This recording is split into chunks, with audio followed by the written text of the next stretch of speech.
Lamɛnbaaw aw bisimila kunnafoni disɛbɛnw ye lakali caman kɛ ka kɛɲɛ ni farafina tilebinyanfɛ tɔn kuluba min bɛ yen n'u b'a wele faransikan na ko CEDEAO olu ka ɲɔgɔnye kɔfɛ hakilinaba dɔw bɔra ka bin ka ɲɛsin an faso Maliba ma o kɔfɛ faransiskaw ka minisiriso min bɛ yen ni a sigilen bɛ ka ɲɛsin Faransi ani jamana wɛrɛ cɛ koɲɛ ɲɛnabɔw ma olu ka kumalasela Européenw ka kɛnɛyatɔnba kɔnɔ ale ye perepelelatigɛ dɔw di kunnafoni disɛbɛnw y'u da don a la k'a ɲɛfɔ.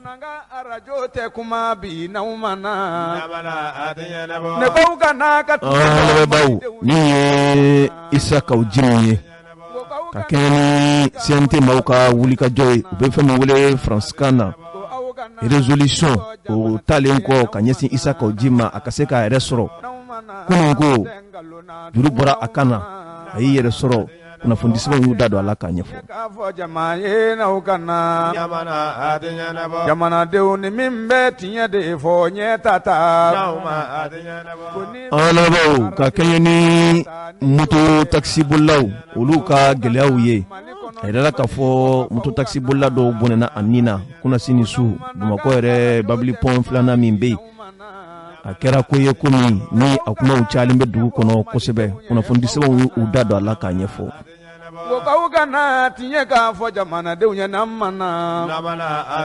Ninnu de ye denkubaru fanbaw ye o kɔfɛ seerew caman bɛ yen olu bɛna da aw tulo ka bin inshallah aw bisimila.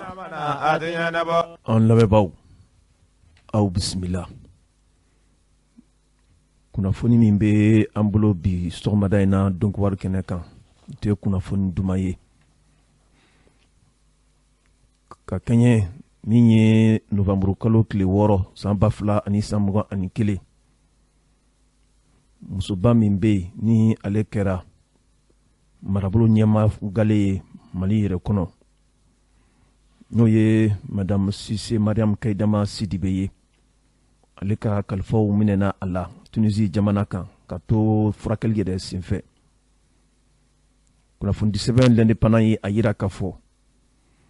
ni jamana faama kɔrɔ min bɛ yen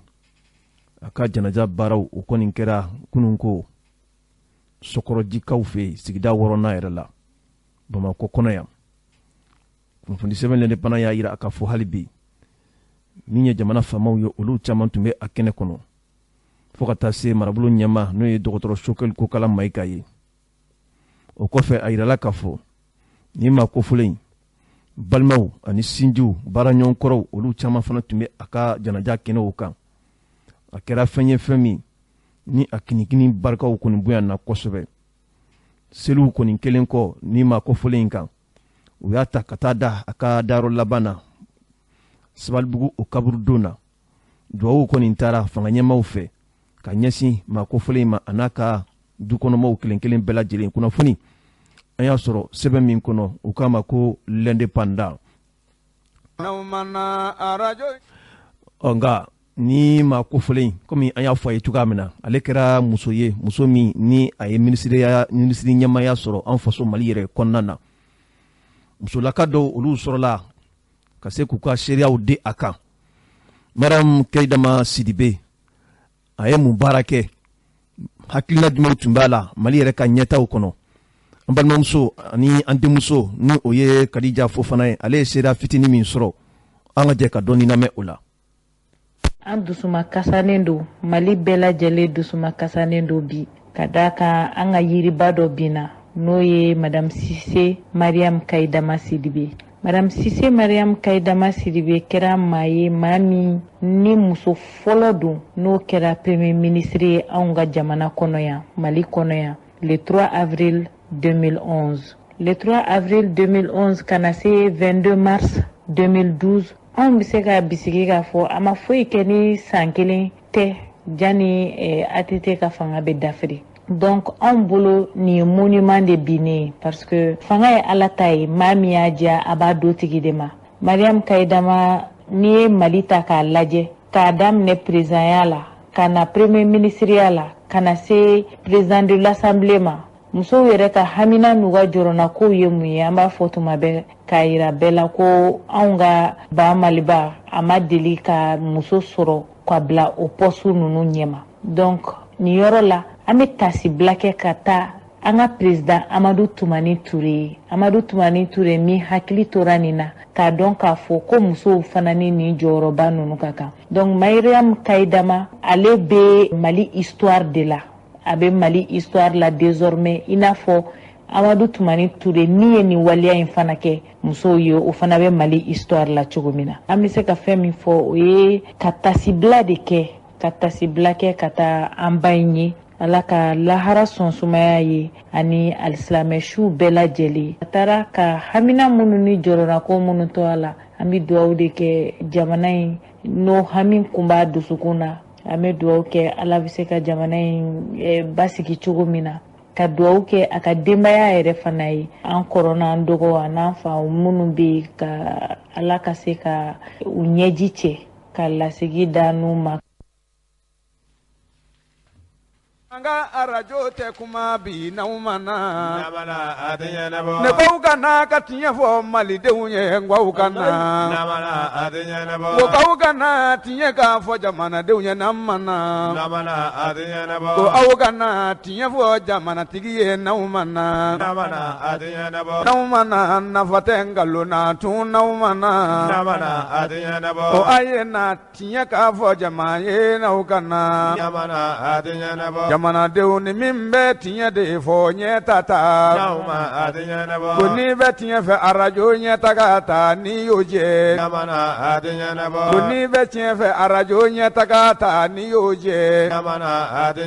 aw nana. An lamɛnbaaw an yɛrɛ fɛnɛ bɛ an ka dugawu fara an denmuso ka dugawu kan Ala ka ɲinɛ musokɔrɔba la Ala ka yafa k'a ma a ye an kɔ min na Ala k'o nɔgɔya ani olu bɛ taa jɛ min na Ala k'o bɛɛ nɔgɔya hali bi kunnafoni sɛbɛn L'Indépendant ale ka kunnafoniw na a ye a yira k'a fɔ Faranskaw ka minisiriso min bɛ yen ni a sigilen bɛ ka ɲɛsin Faransi ani jamana wɛrɛ cɛ o kɔɲa ɲɛnabɔw ma olu ka kuma lasela ale ye dantigɛli dɔ kɛ ka kɛɲɛ min ye farafina tilebinyanfɛtɔn olu ye ɲɔgɔn lajɛba min kɛ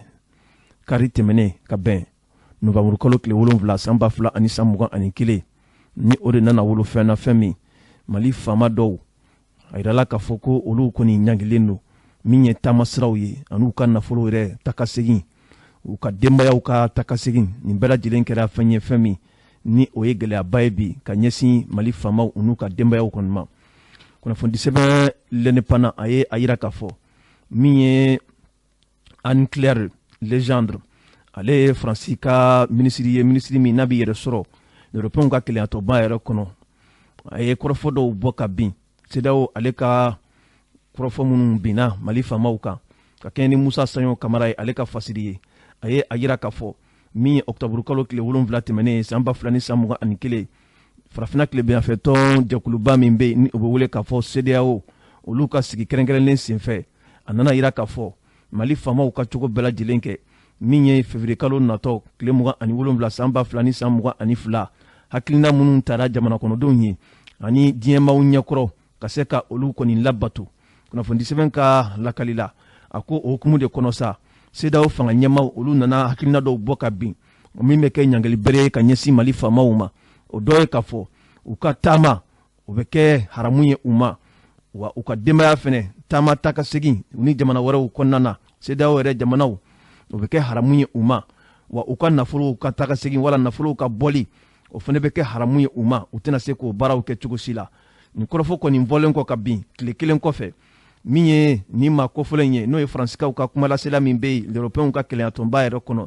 ale ye kunnafonisigi kɛ u bɛ fɛn min wele Faransikan na ko point de presse ka ɲɛfɔli kɛ ka a yira k'a fɔ min ye nin kuma ninnu ye ni a bɔra CEDEAO jamana ɲɛmaaw da olu kɔni sɔnna k'a fɔ u bɛ a jukɔrɔma don don min ye Europe jamana ye olu bɛɛ sɔnna a ko ma ka kɛɲɛ sa min ye Mali fanga ɲɛma Mali minisiri ɲɛma min bɛ yen n'o ye Dr Sokɛli Kokala Mayiga ye ale ye dantigɛli min kɛ Nations Unies ka lajɛba senfɛ k'a yira k'a fɔ Faransi fanga ɲɛmaw u ye Mali de to san legelege la avion kɔnɔna na k'u mabɔ Mali la nin kɛra gɛlɛyaba ye bi Faransi fanga ɲɛmaw ma se ka min dayɔrɔ sɔrɔ u dusukun na o de y'a tɔ sa waleyaw bɛ yen bi ni o bɛ se ka dankari Mali fanga ɲɛmaw na Faransi kɔni labɛnnen don bi ka se ka o waleya ninnu kɔni sigi sen kan kunnafoni sɛbɛn L'Indépendant ale ka lakali la a ye a yira k'a fɔ wa nin bɛɛ kɔfɛ min ye l'européen o bena sigi kɛrɛnkɛrɛnlen dɔ kɛ nin kalo in tile 15 san 2000 ni san 21 o bena perepelatigɛ dɔw di min ye CEDEAO ma u ka hakilinaw kan baara minnu kan ka kɛ donna nataw la ka ɲɛsin Mali fanga ɲɛmaw ma o kɔrɔfɔ olu perepelatigiw bɛɛ lajɛlen bena di kunnafoni sɛbɛn ka lakali la a ko nin gɛlɛya ninnu bɛɛ kun ye mun de ye o de ye k'a fɔ fanga ɲɛma minnu bɛ yen bi ni olu ye fanga yɛrɛ daraki kabiri Ibrahim Boubacar Keita ka waati o kɔfɛ mais kalo tɛmɛnen tile 24 u nana bandaw fana ka fanga daraki o hukumu kɔnɔ a kɛra gɛlɛyaba ye bi diɲɛ maaw kɔni ma se ka a kow faamuya o de kama gɛrɛntɛw ni wulikajɔw kɛlen don ka ɲɛsin bi Mali fanga ɲɛmaw ma u ka se ka baaraw bɛɛ lajɛlen kɛ ka kalataw sigi sen kan jamana kɔnɔdenw kana sugandili kɛ ka bɛn maa min ma o ka se ka sigi jamana yɛrɛ kɔnɔna na ka kɛ ɲɛma ye kunnafoni sɛbɛn lɛnɛ pana haribi a ye a yira k'a fɔ a ko nin bɛɛ lajɛlen ta kɔfɛ n'i ye jateminɛ kɛ min ye CEDEAO ye olu tun ye hakilijagabaw kɛ octobre kalo tile 18 na ka laɲini dɔw ɲini Mali faamaw fɛ a tun yirala k'a fɔ yanni octobre kalo yɛrɛ tun ka ban perepelatigɛw ka di kalataw bena kɛ kɛcogo minnu na o bɛ fɛn min wele faransikan na ko calendrier o ka se ka forobaya diɲɛ bɛɛ lajɛlen ka bɔ o kalama Mali faamaw nana to o cogoya la fo o waati ninnu nana tɛmɛ sisan kuma min bɛ Mali faamaw yɛrɛ da kɔnɔ o de ye k'a fɔ min ye sigi kɛrɛnkɛrɛnlen o bena sigi o bɛ fɛn min wele faransikan na Assise nationale de la refondation o de bena perepelatigɛ di a yɛrɛ ninnu bena don novembre kalo tile 22 ka taa bila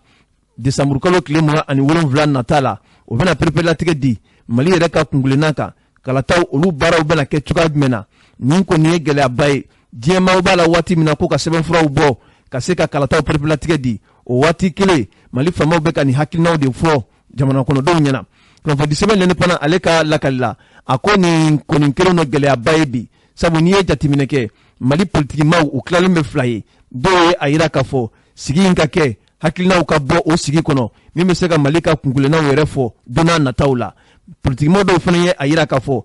nin sigi nafa kɔni t'a la olu kɔni ka hakilina na bi baara min fɔra fanga ɲɛmaw fɛ ni o ye ka kalataw labɛn ni o ye ka jamana yɛrɛ lakana sabati o de kan ka kɛ u ka baara ye nka n'i ye jateminɛ kɛ bɛrɛbɛrɛtɔ min bɛ yen n'u b'a wele k'a fɔ parrainage ale kɔni ye a yira k'a fɔ a ka kuma dɔw senfɛ furakɛ min kɔni bɛ nin ko in na ka se ka minisiriya ɲɛmaa bɛ min bolo bi ka o bɔ a jɔyɔrɔ la ka minisiriya ɲɛmaa di maa min a bɛ se ka maaw fara ɲɔgɔn kan a bɛ se ka maliden bɛɛ lajɛlen lamɛn donna nataw la ka se ka Mali ka kungilenna ka a boli Mali jamana fantan 4 bɛɛ lajɛlen na kunnafoni an ye a sɔrɔ sɛbɛn min kɔnɔ u k'a ma ko l'indépendant. o a ye na tiɲɛ k'a fɔ jama ye n'aw ka na jamanadenw ni min bɛ. an lamɛnbaaw o l'indépendant kelen a ye a yira k'a fɔ Hussein Amion Gindo ale ye maa min na a y'i ka hakilinaw di CEDEAO ye kɔrɔfɔ minnu ta wala ka hakilinaba min ta ka ɲɛsin Mali faamaw ma Hussein Amion Gindo a ye a yira k'a fɔ nin kɔni kɛra maloyala koba ye ka ɲɛsin an ka faamaw ma wa n'i y'a jateminɛ cogo dɔ fana na a kɛra baara min n'a ni hakili bɛ ɲɔgɔn fɛ tuma dɔ la kunnafoni sɛbɛn l'indépendant a ye a yira k'a fɔ jɛkulu min bɛ yen n'u b'a wele k'a fɔ cadre d'échange pour une transition réussie nin ye jɛkulu ye bɛrɛbɛrɛtɔnw caman bɛ i yɛrɛ sɔrɔ a kɔnɔ association mouvement olu caman bɛ i yɛrɛ sɔrɔ a kɔnɔ wa maa yɛrɛ bɛ se k'a fɔ nin kuluba in yɛrɛ ɲɛmaaya bɛ maa bolo bi maa min n'u b'a wele k'a fɔ Hussein Amion Gindo ale yɛrɛ ye kodɛm o ɲɛmaaba ye ka kɛ ni CEDEAO olu ka nin ɲɔgɔn ɲɛba in yɛrɛ ye Hussein Amion Gindo a bɔra ka kunnafoni in kɔni di a ye a yira k'a fɔ CEDEAO jamana ɲɛmaw u ye nin hakilina min ta ka ɲɛsin Mali faamaw ma ale kɔni fɛ nin ye maloyala koba ye ka yira k'a fɔ Mali faamaw u kana se ka bɔ Mali yɛrɛ da fɛ taama siraw senfɛ hali n'a sɔrɔla k'a fɔ hajuw de b'u la u ka denbayaw u yɛrɛkun u si tɛ se ka bɔ Mali yɛrɛ da fɛ ale kɔni fɛ nin ye maloyala ko ye ka taa se Mali faamaw ma wa n'i y'a lajɛ sira dɔ fɛ ko in kɛra ni hakili ye sabu faamaw de ye a kɔlɔlɔ ta bakurubaya la min ye jamana kɔnɔdenw ye pan kɛra olu kunna o bɛ a yira k'a fɔ ko hakili jɔyɔrɔ sɔrɔla nin baara in kɔnɔna kosɛbɛ kunnafoni sɛbɛn l'indépendant hali bi ale ka lakali la a ye a yira k'a fɔ nin jɛkuluba min bɛ yen bi ni o ye cadre d'échange ye olu kɔni ka laɲini ye bi min ye transition ye a bɛ se ka ɲɛtaa sɔrɔ cogoya min na u ka wulikajɔ bɛnnen bɛ o de ma nka o n'a ta bɛɛ min b'u da kɔnɔ o de ye k'a fɔ Mali faamaw u ye layidukan min ta u ye kalikan min kɛ jamana kɔnɔdenw ye k'a fɔ kalo 18 bɔɲɔgɔnko baaraw bɛɛ lajɛlen ninnu bɛna don ka se ka kalataw u labɛn u ka se ka labato diɲɛmaw sigilen bi u ɲɛ bɛ ka Mali yɛrɛ kɔlɔsi kunnafoni sɛbɛn l'indépendant bi a ye a yira k'a fɔ wa ni hakilina kelen de fana bɛ CEDEAO ma ɲɛmaaw la o de ka hakilina ye mun ye bi février kalo nata tile 27 san 2022 ka se ka kalataw baaraw bɛɛ lajɛlen nadon ka se ka kala di maaw ma wala jamana kɔnɔdenw k'u ka sugandili kɛ ka di maa ma maa min ni sugandili bɛnna o ma wala danaya bɛnna maa min ma kunnafoni sɛbɛn l'indépendant bi a ye a yira k'a fɔ ni o kɔni kɛra wa gɛlɛya foyi tɛna ye ko in na nka n'i ye jateminɛ kɛ CEDEAO kɔni sigilen bɛ bi a kɛlɛ ka bolo de kan sabu u y'a yira u ka dantigɛliw senfɛ min ye décembre kalo tile 12 natɔ la u bɛna sigi kɛrɛnkɛrɛnlen dɔ kɛ wa o sigi fana na hakili jagabow bɛna kɛ min bɛ se ka ɲangili kɛ tuguni min ka jugu ni kɔrɔlen ye nin bɛɛ ye hamina ko ye nin ye jɔrɔna ko ye kunnafoni sɛbɛn l'indépendant a ye a yira k'a fɔ hali bi Fuseni Amiya Gundo ka kɔrɔfɔw la min kɔni bɛ yen bi k'o bɛ se ka Mali yɛrɛ nafa a ka fisa maliyɛnw ma o de k'a fɔ layiduka min kɔni taara Mali fanga ɲɛmaaw fɛ layiduka a ka se ka labato wa u bɛ fɛ ka kalata kɛ kɛcogo minnu fana na u ko o pereperelatigɛw di yanni waati ka se ka koro kunnafoni an ye a sɔrɔ sɛbɛn min kɔnɔ u k'a ma ko l'indépendant. Ne ko ka na ka tiɲɛ fɔ malidenw ye ngwaw ka na. Alamɔgɔw CEDEAO ka nin sigi in senfɛ jamana kɔnɔden caman ye hakilinaw fɔ a la dɔw y'a yira k'a fɔ a ɲɛna dɔw yɛrɛ y'a yira k'a fɔ a ma bɛn nka an ka maaw ye wulikajɔ kɛ n'o ye Ali Kulubali ye ka taa se Jamil Bitar ma a ye ɲininka ale ka hakilina ye mun ye CEDEAO ka nin hakilina min taara ka ɲɛsin Mali fanga ɲɛmaaw ma min sɔrɔla Jamil Bitar da an ka jɛ ka dɔɔni lamɛn o la.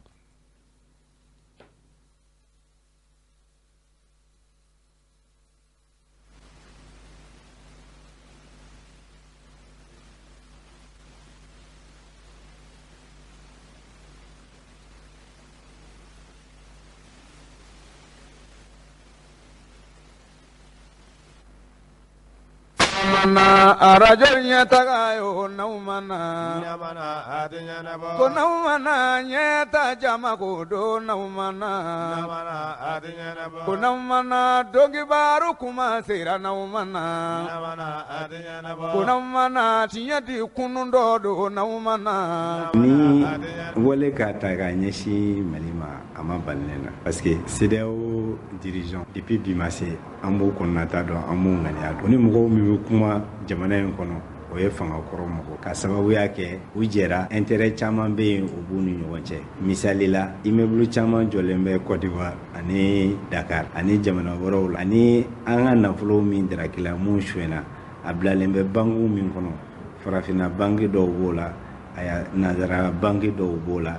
ni faransi bi jate o mais ne bɛ fɛ ka min fɔ maliyɛnw ɲɛna n'a tun danna ne ma an kun tɛ se bi ma sa kun b'a sɔrɔ an kun y'a fɔ an ka participation CEDEAO la an y'a jɔ k'a sababuya kɛ mun ye olu bolo u bɛna mɔgɔ ta jagoya la jagosa la sisan ko o sigi Mali kunna komi a bɛ kɛ ka tɛmɛ cogo min na an bɛɛ lajɛlen y'a ye k'a fɔ maliyɛn caman bɛ yen politique mɔgɔ caman bɛ yen olu yɛrɛ bolo ni faransi tɛ ɲɔgɔn i tɛ se ka kɛ Mali o connexion min n'u y'a fɛngɛ a bɛ fɔ o ma ko néocolonialisme colonialisme banna sa mais néocolonialisme ni mɔgɔ min taara ka sigi kɛlen bɛ sisan i b'a fɔ u ka lasigiden o lasigidenw ɲɔgɔnnaw min bɛ sous région kɔnɔna na olu ka wulikajɔ parce que Mali y'a kɔ don bi Faransi la k'a sababuya kɛ hali ni furusa ma kɛ sa caman kɛra la donc k'a fɔ ko jamana wɛrɛw bɛna an fɛ yan n'o ye Irisi jamana ni jamana wɛrɛw ye olu bɛna an k'an bolo di ɲɔgɔn ma pour que lakana bɛ se ka sabati jamana in kɔnɔna na donc kuru min b'u kɔnɔna na o bɛ waleya cogo o cogo la pour que an ka autorité de transition min bɛ yen bi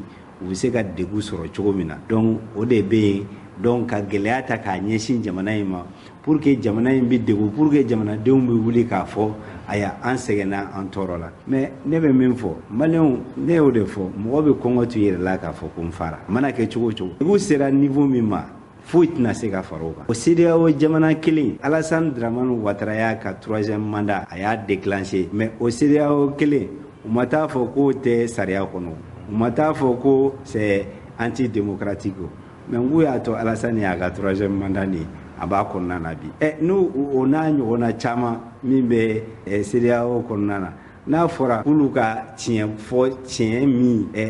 bɛ taa jamanajɔw sira fɛ olu tɛ se k'o fɔ ka sababuya kɛ aya u babaw bɛ yɔrɔ min na nin ye n'o ye Macron n'a a tɔw ye u bɛ continuer ka a alimenter o cogo la. Bon maintenant ne bɛ min fara o kan u ye sanction min ta nin Choguel sigilen ni sisan cɛ taara Côte d'Ivoire siɲɛ kelen Assimi sigilen ni sisan cɛ ne kɔni t'a kalama n'a taara jamana min hali n'a kɛra peut-être que i b'a sɔrɔ ne tun bɛ jamana wɛrɛ la ma bɔ a kalama mais mun de bɛ c'est pas que voyagera n taara n ye ko ɲɛnabɔ a ɲɛnabɔ i ka so fɔlɔ parce que a mana kɛ cogo cogo mɔgɔ i kan ka da i yɛrɛ de la fɔlɔ degun kɔ ye hɛrɛ ye parce que u y'an dege min na sisan u bɛ wari baw fɔ ko o bɛna projet baw ni fɛnw kɔnɔna na an fɛ yan foyi t'i ye tatiminɛ sisi tɛ bɔ ni soden kelen min kan ka jɔ 100,000 u b'a fɔ k'o ye miliyari 10 ye u yɛrɛ ka entrepreneur n'u ka opérateur économique wari nin bɛ tila ka segin ka taa olu yɛrɛ fɛ aide au développement ye ne yɛrɛ ɲɛ t'a a nafaba la u y'a tigɛ nin y'a kalo joli ye jamana in kɔnɔna na yadɔ a ka ca mais a ye Mali bɔ a ka Maliya la a ma Mali et puis ne b'a fɔ maliyɛnw ɲɛna Mali existera k'a sɔrɔ CEDEAO tɛ an bɛ se ka exister tuguni k'a sɔrɔ CEDEAO tɛ mais k'a fɔ an balen bɛ ka taa élection na o tɛ ne y'a fɔ mɔgɔw ɲɛna n ko situation min bɛ yen bi condition min bɛ yen condition dɔw bɛ yen n'olu ma réunir an tɛ se ka taa élection na k'a sababuya kɛ mun ye insécurité bi yɔrɔ bɛɛ n'a fɔra i ka wuli i ka taa campagne na i ka taa minɛ k'i kɛ otage ye komi Sumala minɛna Ala ma hinɛ na est-ce que maliyɛnw bɛ ni ne ye balima ye e bɛ sɔn y'a dɔn i tɛna sɔn wa donc o ka bɔ a la tuguni CEDEAO kelen kun ko ni réforme ma kɛ Mali la k'an kana taa élection o CEDEAO kelen ko bi an ka taa élection na nin cadre kɔnɔ pour que suyɛli ni yuruguyurugu ni bingali ni voisanw ni suw ka votew ni fɛnw olu bɛɛ ka se ka kɛ tuguni pour que olu sagola mɔgɔ bɛ se ka sigi cogo min pour que communauté mais n'o kɛra a bɛ na ni jahadi de ye parce que crise post électorale n'o an wulil'o kɔnɔna na don o don o mankan ka jugu ni insécurité min bɛ yen bi an na marifa ta ɲɔgɔn nɔfɛ carreau kɔnɔna na est-ce que a ser'o ma an ko de u k'a to situation ka régulariser pour que n'an taara élection na le moins contesté possible n m'a fɔ élection na ko contestation ti k'a la dɛ mais le moins contesté possible autorités b'o baara la hakilina dɔw yɛrɛ b'u la par rapport loi électorale an y'o baaraw daminɛ ani a fɔra ko nouvelle technologie mun bɛ yen bi ko vote ka taa o sababu la fɔlɔ mɔgɔ kelen bɛ se ka t'i bolo da encre la siɲɛ joli mais ni outil informatique nana sa n'i bolo da a kan siɲɛ kelen hali n'i bɔra Bamakɔ ka taa Kidali i tɛ se ka vote tuguni hali ni mɔgɔ y'a ka carte d'électeur d'i ma donc vote bɛ se ka sécuriser ni hakilinaw ni fɛnw min ye dɔw ko ko courant t'o yɔrɔ la mais machines min yɔrɔ c'est des autonomies de 30 heures an y'a ye jamana caman na hali Ghana an kɛrɛfɛ an y'a ye jamana caman na les gens sont en train de corriger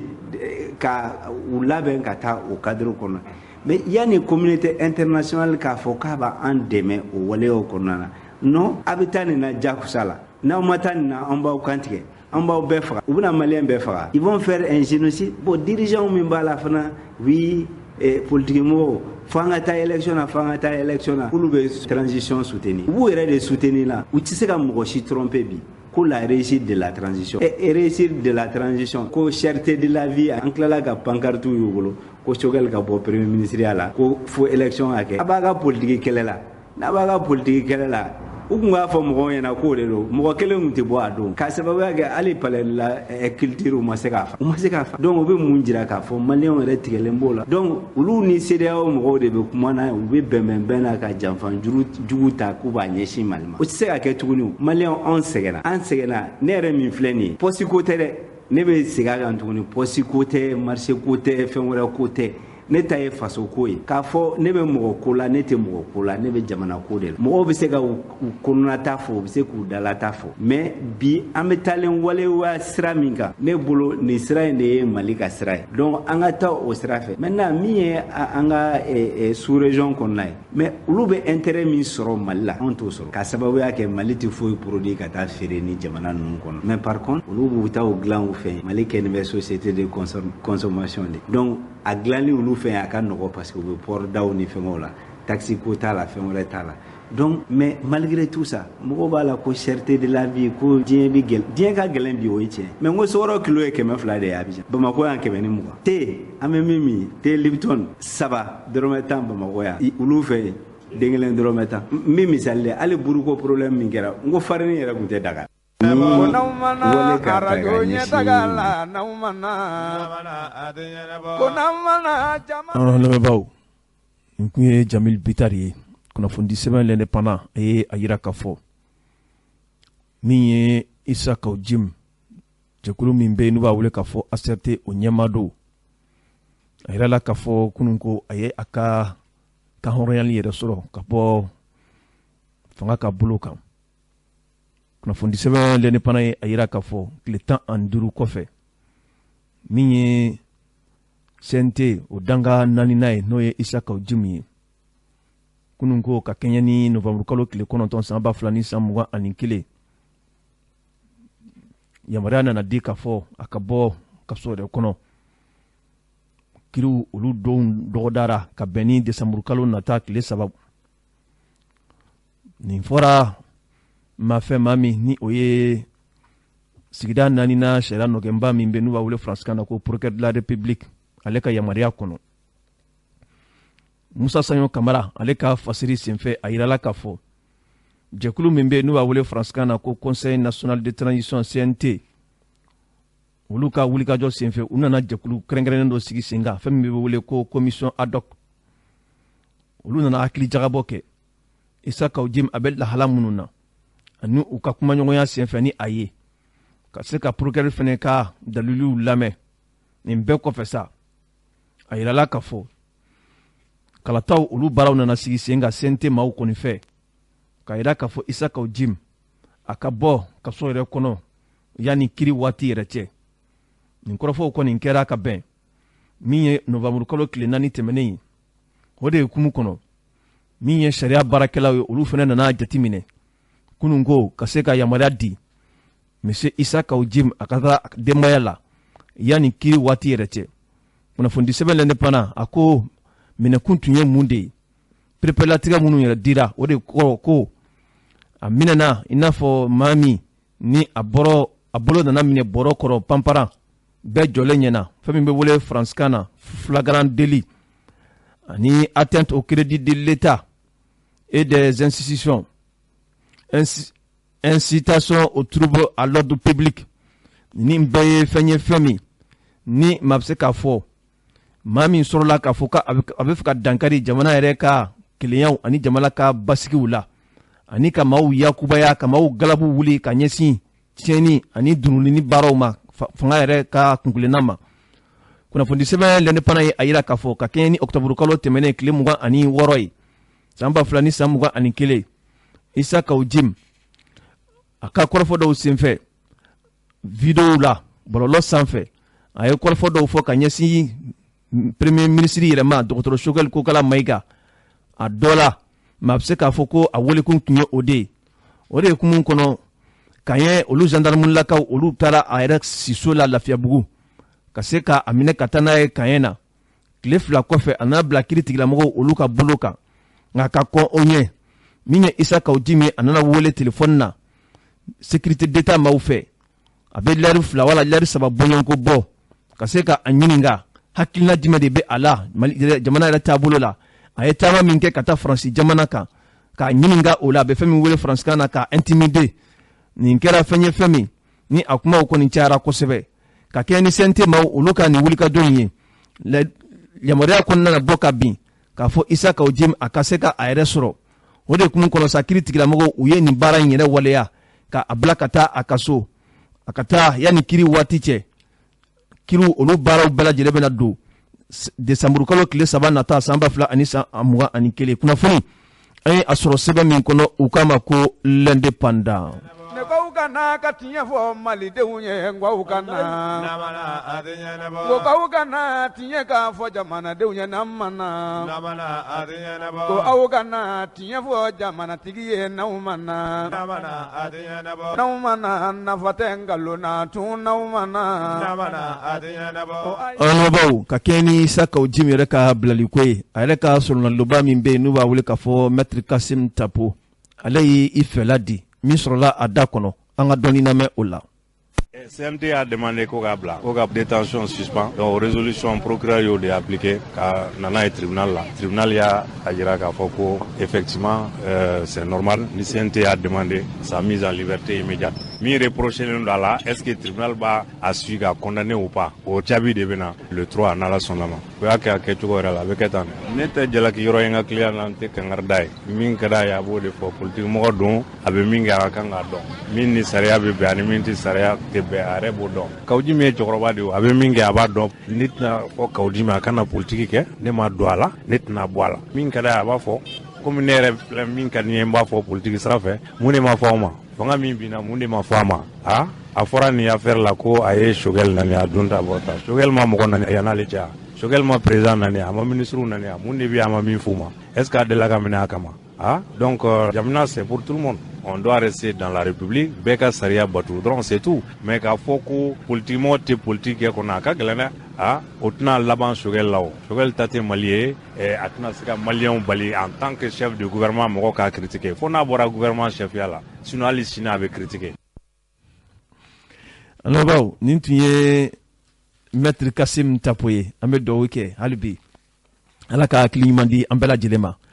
kuna fondi sebe soir de Bamako aye ayira kafo minye colonel major Kassim Goïta sécurité d'état nyama korodo ale kala sunal do baw uye nyonye ka hakli jabo ke ulu reka client barado taraka nyisi ama ube fon wule France kana ko séquestration ninkera fenye femi ulu ka dusuma kasa ujira wa uye sebe fura laben ka do jamana yɛrɛ juguya la fɛn bɛ wele fransikan la plainte contre l'état ka kɛɲɛ ni Umar Angoyiba ale ka fasiri ye kunnafoni dɔw nana forobaya ka bɛn novembre kalo tile 8 san 2021 min ye sécurité d'état ɲɛmakɔrɔ ye n'o ye colonel major Kassim Goïta ye ka ɲɛfɔli kɛ ka a yira k'a fɔ min ye olu ka client ye waleyaw dɔw kɛra a la ka a ni ma tɔɔrɔ o dun ye sariya sɔsɔ ye jamana yɛrɛ sariyaw kɔnɔna na o de kun kɔnɔ cakɛbɔdaso min bɛ yen n'o b'a wele cabinet Goïta S cabinet Goïta AS SPA olu ka laɲini senfɛ u ye kunnafoni dɔw forobaya ka a yira k'a fɔ olu yɛrɛ ka nin ma kofɔlen n'o ye ka client ye a minɛna kabini octobre kalo tile 4 tɛmɛnen san 2021 a ye waatinin kɛ n'i ye jateminɛ kɛ a minɛcogo yɛrɛ la a taara bila yɔrɔ la maa si tɛ yɔrɔ min yɛrɛ yɔrɔ dɔn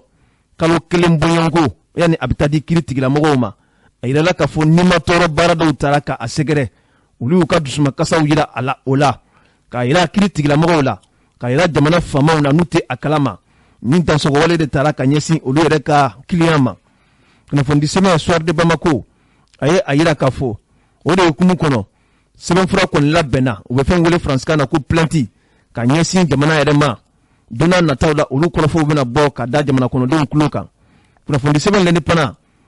kunnafoni sɛbɛn soir de Bamako a ye a yira k'a fɔ ka kɛ ni novembre kalo tile 3 tɛmɛnen procureur min bɛ sigida a 6nan na ale yɛrɛ bɔra Mali jabarani so sanfɛ ka perepelatigɛ dɔw di ka a yira k'a fɔ ni ma kofɔlen a lamɛnnen kɔ a bilala ka taa sagoli yɔrɔ kɔni na yanni waati kofɔlen kɔni cɛ min ye ni ma kofɔlen yɛrɛ n'o ye colonel major Kassim Goïta ye a ka sɔrɔnadonbagaw u ye a yira k'a fɔ siga kɔni t'a la procureur bɔra ka min fɔ k'a fɔ sariyaw bɛɛ lajɛlen bɛna labato ni ma kofɔlenw a ka hakɛw bɛɛ lajɛlen bɛna taga sariya tigilamɔgɔw kɔni fɛ o kɔni ye dusumako ye olu ma wa olu bɛ a ɲini sariya sɔsɔ minnu kɛra a minɛni na ani sariya sɔsɔ minnu kɛra a minɛlen kɔnɔna na olu bɛɛ lajɛlen ka taa ba la kunnafoni an ye a sɔrɔ sɛbɛn min kɔnɔ u k'a ma ko soir de Bamako. Ah chérie, ya macaroni ka di dɛ. Ni macaroni lakika ye pastaroma ye alikama mugu gɛrɛgɛrɛ ye min bɛ dilan an yɛrɛ fɛ Mali la yan Kapal SA fɛ macaroni pastaroma a ye ɲɛna cɛ ka ɲi wa a dundala ka di pastaroma a sugu ka ca yaasa bɛɛ ka ni dingɛ sugandi escargot fizeli spaghetti vermicelle ani bayani a bɛ sɔrɔ butikiw alimentation supermarché sugu Mali fan bɛɛ n'aw mago b'a caman san ta la aw ka se goloni na u jabala bala wala bɛ weleli kɛ 20 21 65 30 20 21 65 30. Pasta Roma, Anandan Kadi, anama kerebete awo pastaroma nantan kadi anama kerebete jama bɛ sigilen do n'aw mana jamana adeɲɛnabɔ ko n'aw lamɛnbaa jama lamɛnbaaw an bɛ se ka min fɔ ni Kasimu Goyita ka minɛniko la i b'a faamu dɔrɔn k'a fɔ adamaden kan ka sabali de diɲɛ sɔgɔmada caman ye wa tilikal ayyamu nudawiluha bayna nas i b'o dɔrɔn de faamu nin ko in na an bɛ dugawu kɛ ala k'a kɛ hɛrɛ ye hali bi kunnafoni di sɛbɛn soir de Bamako a ye a yira k'a fɔ min ye Guinée équatoriale ye maliden caman kɔni minɛnen bɛ bi Guinée équatoriale faamaw yɛrɛ fɛ ka kɛɲɛ ni Umar Angoyiba ale ka fasiri ye a ye a yira k'a fɔ wulikajɔ kɔni kelen don Guinée équatoriale faamaw fɛ bi ka ɲɛsin dunan minnu bɛ yen ni u b'u ka dugukolo sanfɛ ni sɛbɛnfura jɛlen kɔni t'u bolo a caman bɛ ka minɛ bi k'u bila ka taa u fasow yɛrɛ la ka kɛɲɛ ni Mali yɛrɛ minisiri min bɛ yen ni o sigilen bɛ ka ɲɛsin an ka jamana kɔnɔden minnu bɛ jamana kɔ kan ale ye kunnafoni dɔw bɔ ka bin k'a yira k'a fɔ tiɲɛ don u ye kunnafoniw sɔrɔ k'a fɔ Guinée équatoriale dugu min bɛ yen n'u b'a wele k'a fɔ Malabo ani Bata wulikajɔw kɔni kelen don u ka faamaw fɛ bi ka maaw minɛ maa minnu bɛ yen ni sigi sɛbɛnfura t'u bolo baara sɛbɛnfuraw t'u bolo u caman minɛnen bɛ bi dɔw yɛrɛ bilala ka na u fa dugukolow sanfɛ dɔw yɛrɛ bɛ yen olu bɛ kaso la min ye Mali ka minisiri min sigilen bɛ bi ka ɲɛsin Mali kɔnɔden minnu bɛ jamana kɔ kan a ko a bɛ perepelatigɛ minnu di u bɛ wulikajɔw kɔni na bi maa o maa bɛ yen k'a fɔ ko sɛbɛnfura jɔnjɔnw b'u bolo olu ka se ka bila ka t'u ka baaraw kɛ wa dɔw yɛrɛ fana bɛ yen mun ye sɛbɛnfura jɔnjɔn t'u bolo nka baarakɛ sɛbɛnw b'u bolo olu fana ka kumaɲɔgɔnyaw bɛ sen na nka o kɔfɛ sa maa o maa bɛ yen k'a fɔ sɛbɛnfura t'u minnu bolo u bɛ ɲini olu fɛ u ka sabali a dɔla hali n'u nana Mali yɛrɛ kɔnɔ o kana kɛ gɛlɛya ye wa a bɛ min fɔ ka da jamana kɔnɔdenw bɛɛ lajɛlen tulo kan Mali kɔnɔ ani Mali kɔ kan u bɛ baaraw la u bɛ jateminɛ na ka se ka ko in yɛrɛ lajɛ ji ɲama jɔlen na don n'a nataw la a mana kɛ cogo cogo a tɔ bɛ ɲɛfɔ jamana kɔnɔdenw ye kunnafoni di sɛbɛn hali bi soir de Bamako a ye a yira k'a fɔ Mali minisiri min sigilen bɛ ka ɲɛsin maliden minnu bɛ jamana kɔ kan a ko a bɛ min fɔ malidenw ye u ka sariyaw labato u bɛ taa jamana minnu kɔnɔna na olu sɛbɛnfuraw ani u sariyaw u ka se k'o labato cogoya bɛɛ lajɛlen na n'o o kɛra tuma dɔ la min ye nin wulikajɔ minnu ye u bɛ se ka kisi ka bɔ o tɔɔrɔ ma kunnafoni an ye a sɔrɔ sɛbɛn min kɔnɔ u k'a ma ko soir de Bamako lamɛnbaaw o hukumu kɔnɔ min ye maliden dɔw sigilen bɛ bi jamana yɛrɛ kɔ kan o dɔ ye Sulemani Jalo ye ale ye a fɛla fɔ k'a yira k'a fɔ wulikajɔ kɔni kɛn bɛ bi ka ɲɛsin dunanw caman ma malidenw dɔrɔn tɛ dunan mana bɔ jamana fan o fan fɛ ko sɛbɛnfura jɔnjɔnw t'i bolo Guinée équatoriale faamaw u kɛn bɛ ka wulikajɔ kɛ k'u caman kɔni minɛ min sɔrɔla Sulemani Jalo da u ka nin gɛlɛya in senfɛ an ka jɛ ka dɔɔni lamɛn o la. Ne tɔgɔ Sulemani Jalo ka bɔ Hamdala Centre Islamique kɔfɛ ne ka fɔli bɛ maliyɛn den bɛɛ lajɛlen an bɛ Guinée équatoriale Guinée équatoriale dunanw u degunnen don dɔɔni dɛ u degunnen fo ka dama tɛmɛ wa mɔgɔ minɛ la yan dunanw fɛn fɛn bɛ yan nɔ bɛɛ papier b'i bolo papier t'i bolo dɔ bɛ kaso la dɔ bɛ so kɔnɔ mɔgɔ si tɛ ka bɔ an bɛ kuma maliyɛn denw ta de kan n'aw bɛ se ka dɛmɛ o dɛmɛ kɛ maliyɛn denw minnu bɛ yan o y'a sɔrɔ kuma de don wa dɛmɛ o dɛmɛ ala ko kan ka ɲɔgɔn dɛmɛ n'i ka fanga bɛ se ka dɛmɛ n'i ka dɔnni bɛ se ka dɛmɛ n'i ka nafolo bɛ se ka dɛmɛ kɛ ala ko kan ka ɲɔgɔn dɛmɛ an degunnen don kosɛbɛ fɔli don ka ɲɛsin aw ka cɛsiri ma tiɲɛ la a y'aw cɛsiri n'aw jɔlen don a ye wuli k'aw jɔ n'aw sigilen don a ye wuli k'aw jɔ n'aw dalen don a ye wuli k'aw sigi n'o tɛ aw badenw sɛgɛnnen don kosɛbɛ hali dɔrɔmɛ 20 ka taa di dumuni sɔngɔ a tɛ maliyɛn zɛniw kun ye maliyɛn zɛniw bɛ maliyɛn zɛniw la dɔrɔmɛ 1 t'u kun mais mɔgɔ b'an na mɔgɔ min lafiyalen don mais bɛɛ tɛ kelen ye quoi se tɛ minnu ye n'o dɛmɛ sera k'a k'u ye ne kɔni y'i ladɔnniya parce que an bɛɛ maliyɛn denw ye o de kosɔn n ye n ka kumakan bilen ma aw fana se ye min ye aw b'o kɛ n b'i fɔ kosɛbɛ. K'a fɔ jamanadenw ye n'an mana ko aw kana tiɲɛ fɔ jamanatigi ye n'aw mana n'aw mana nafa tɛ nkalon na tun n'aw mana ko a ye na tiɲɛ k'a fɔ jama ye n'aw kana jamanadenw ni min bɛ tiɲɛ de fɔ ɲɛta ta ko n'i bɛ tiɲɛ fɛ arajo ɲɛta ka ta n'i y'o jɛ ko n'i bɛ tiɲɛ fɛ arajo ɲɛtaga ta ni y'o jɛ aw nana arajo ɲɛtaga yo aw nana jama bɛ sewara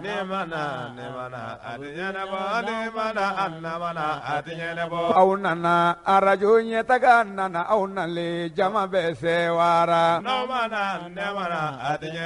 aw nana ɲɛtaga yo aw nale. En lamɛnbaaw kunnafoni sɛbɛn l'indépendant a ye a yira k'a fɔ min ye mototaxi bolilaw ye olu dusuma kasilen no bi k'a sababuya kɛ mun ye bandilakaw olu ka wulikajɔ senfɛ a yirala k'a fɔ maaw kɔni bɛ ka bɔnɛ u ni na bi mototaxi bolilaw yɛrɛ fɛ olu ka kulu kɔnɔ kunnafoni sɛbɛn l'indépendant a ye a yira k'a fɔ kunun ko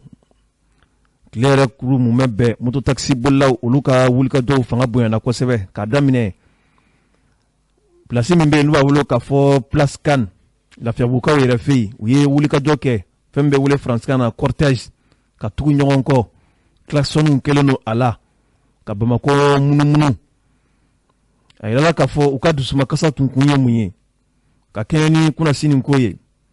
denmisɛnnilaka dɔ ale ye moto bolila ye ale kɔni nana bɔnɛ ani na bamakɔ babili pɔn filanan min bɛ yen bandilaka dɔw fɛ kunnafoni sɛbɛn l'indépendant a yirala k'a fɔ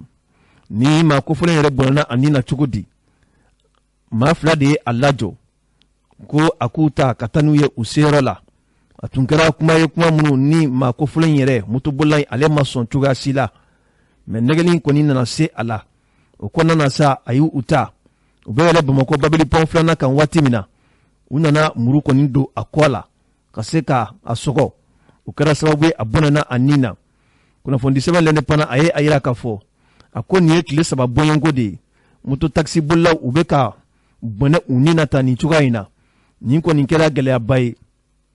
kunnafoni sɛbɛn l'indépendant hali bi a ka lakali la a ye a yira k'a fɔ min ye hali jumajan tɛmɛnen ye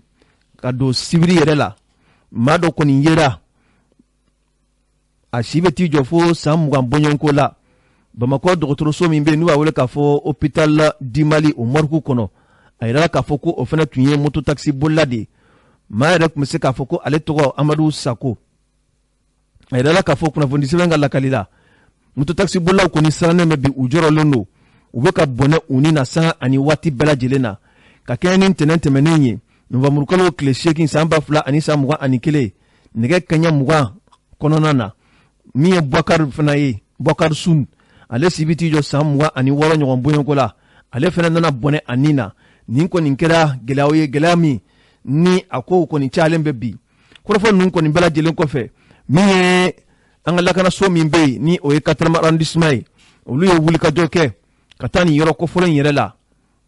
brigade de recherche a ɲɛmaa min bɛ yen ni o ye capitaine Kulibali ye ale n'a ka cɛdenw u ka wulikajɔ senfɛ u nana maa dɔw kɔni minɛ ka se ka olu dakɔnɔnaw kɔni sumusumu sɛgɛsɛgɛliw olu baaraw kɔni bɛ senna maa 5 bɔɲɔgɔnko ni a ko nana wolo min na don n'a nataw la o na da jamana kɔnɔdenw yɛrɛ tulo kan nka kunun ko an yɛrɛ fana tun bɛ a kɛnɛ kɔnɔ mototaxi bolilaw an ye ɲininkali dɔw sɛmɛ o la min sɔrɔla u da kɔnɔ an ka jɛ k'u ka seereyaw lamɛn. Amadu Kulibali mɛ tɛlɛmɛni boli de kɛ. An y'aw ye bi sɔgɔmada in na aw kɛn bɛ bi ka circulation fan caman min klaxon b'a la nin kun ye mun y'aw bolo. A kun ye mun ye sɔrɔ y'an ka mɔgɔ dɔ sɔgɔ moto ba daminɛ yɔrɔ la bon vraiment ko a ma bɔ a la o de ma se ka bɛn a ma an fana b'a fɛ k'a yira n'a y'a sɔrɔ an bɛ se ka dɛmɛ cogo min na tiɲɛ na dɔ bɛ se ka bɔ an ka fagali na quoi sanga ni waati bɛ an ka mɔgɔ dɔ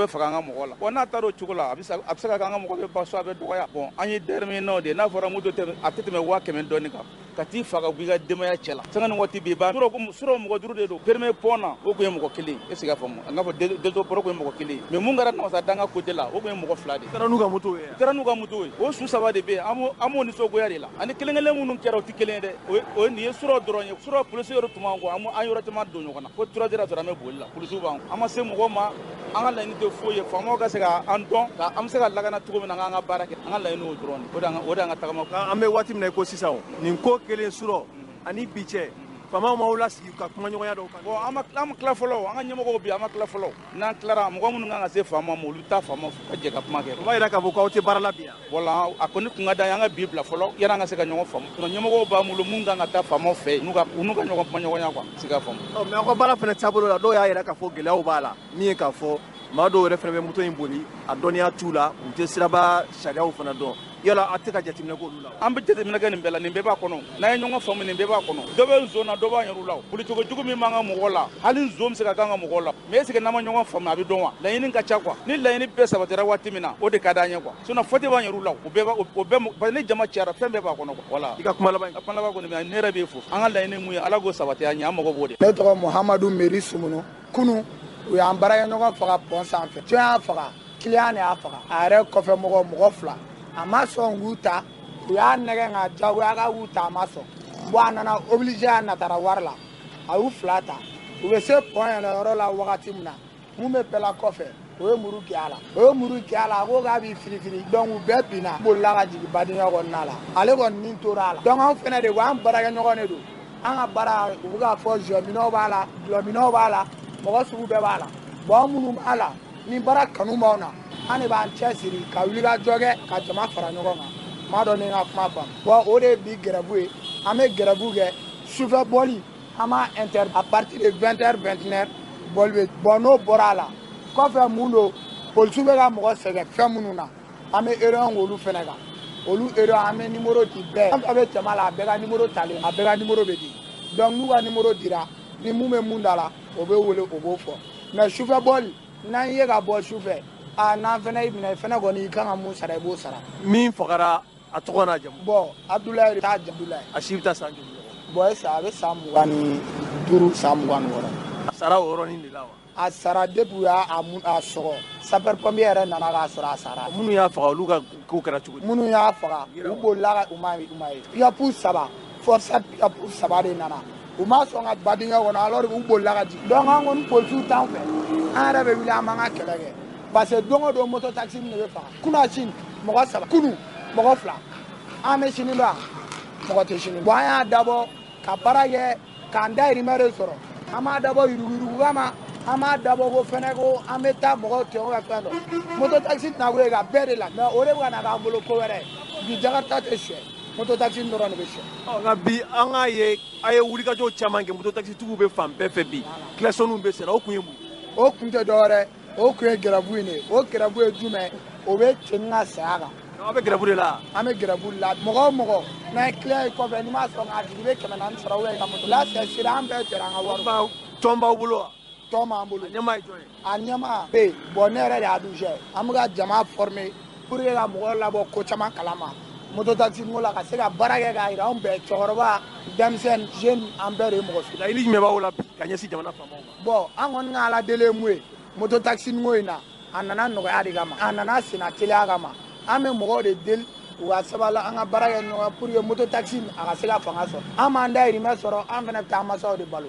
masa ma bɔ masa la donc minnu fana b'anw tɔɲɔ k'anw faga an halala nɔfɛ an wɔsi an fana bɛ ala deli n'an fana y'o minɛ o fana ni mun ka k'aw fana bɛ. Merci.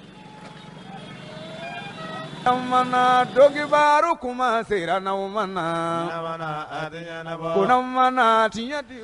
Alaw nin kun ye moto taxi bolilaw ye n hakili la faamaw y'u ka kuma mɛn o kɔfɛ min ye Laginɛ place ye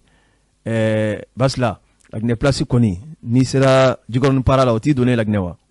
Laginɛ place gɛlɛya dɔw bɛ yen bi transporteurs olu kɛn bɛ 2 ye bi nka u ye wele bila kunnafonidilaw ma ka u ka hakilinaw fɔ gɛlɛya minnu b'u kan ka dantigɛliw kɛ an yɛrɛ tun bɛ a kɛnɛ kɔnɔ